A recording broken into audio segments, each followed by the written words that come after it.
I'm 95 years old, and every morning I wake up without needing anyone to help me out of bed.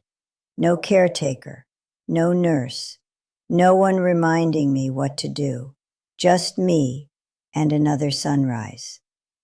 People find that surprising. When they hear my age, they expect a different story. They imagine someone fragile, someone slow, someone waiting for others to take care of them. But the truth is something very different. At 95 years old, I still live my life the way many people in their 50s wish they could. And the secret isn't luck.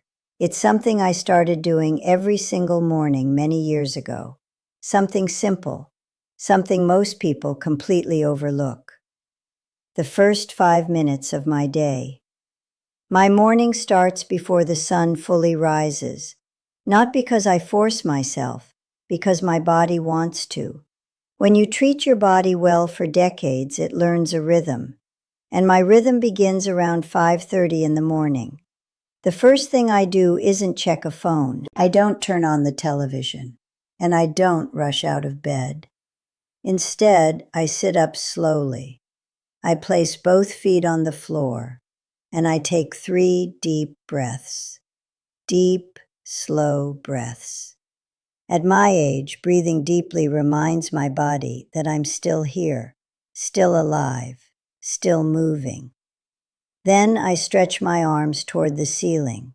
It sounds simple, but that tiny stretch wakes up muscles that have rested all night. People underestimate how important those first 5 minutes are. Those minutes tell your body how the rest of the day will feel. Rush and stress, or calm and control.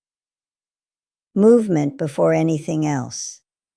The biggest mistake people make as they age is believing they should move less.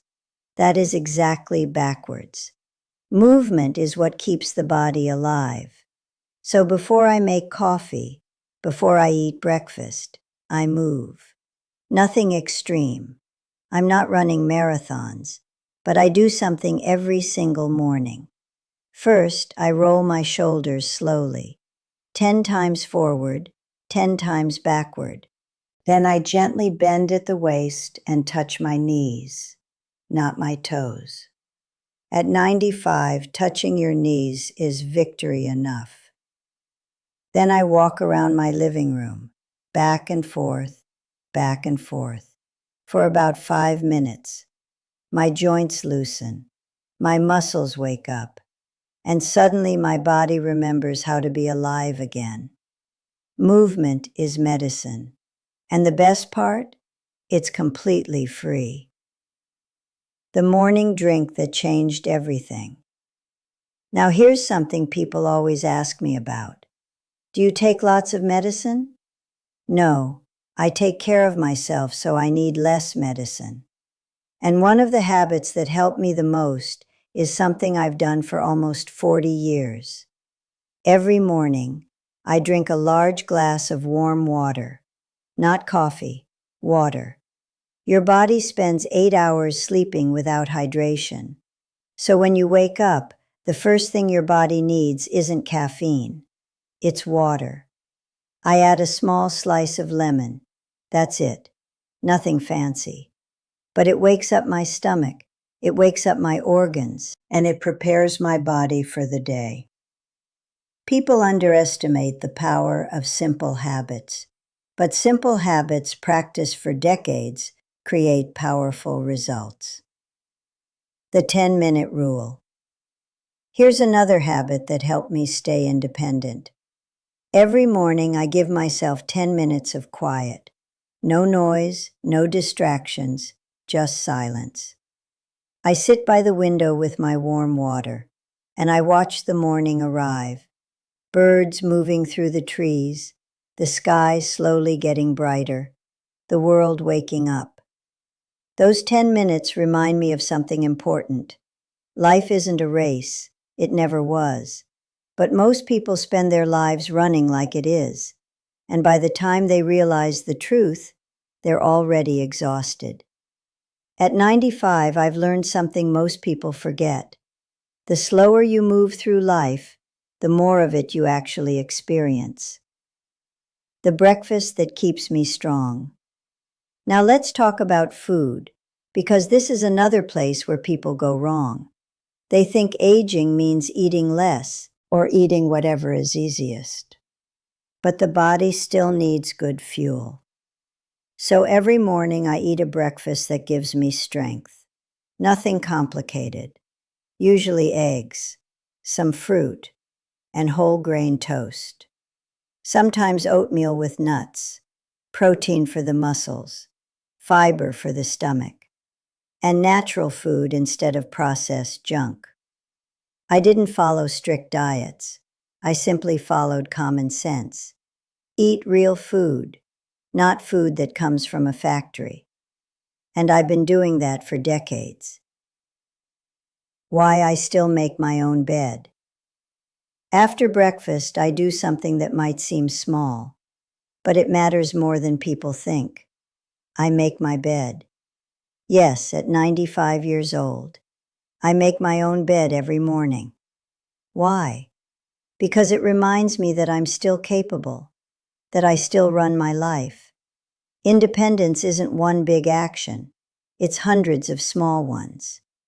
Making the bed, washing dishes, opening the windows, watering plants.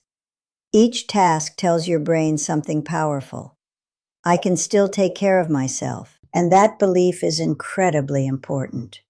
Because the moment people start believing they are helpless, they slowly become helpless. The walk that keeps me young. Around mid-morning, I take a walk, not far, usually around the block, sometimes just down the street and back, but I walk. Walking is the closest thing we have to a miracle medicine. It strengthens the heart, it moves the joints, it clears the mind, and most importantly, it reminds your body that it was built to move.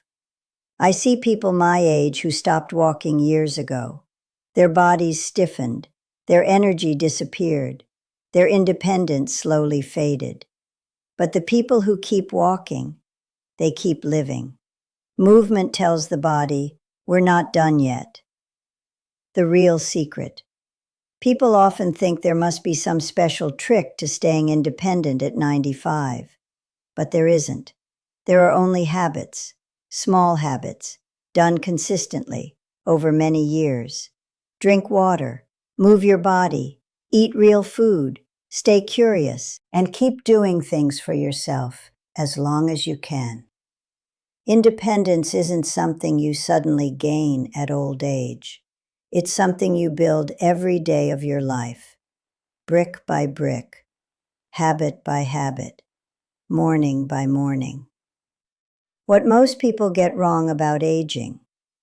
The biggest misunderstanding about aging is this. People think growing older automatically means becoming weaker. But that's not always true. Many people become weaker because they stop living actively. They sit more, move less, depend more, and slowly the body follows the mind. But when you keep moving, keep learning, keep taking care of yourself, age becomes just a number. At 95, I'm not the same as when I was 50. Of course not. But I still live with the same spirit. And that spirit begins every morning,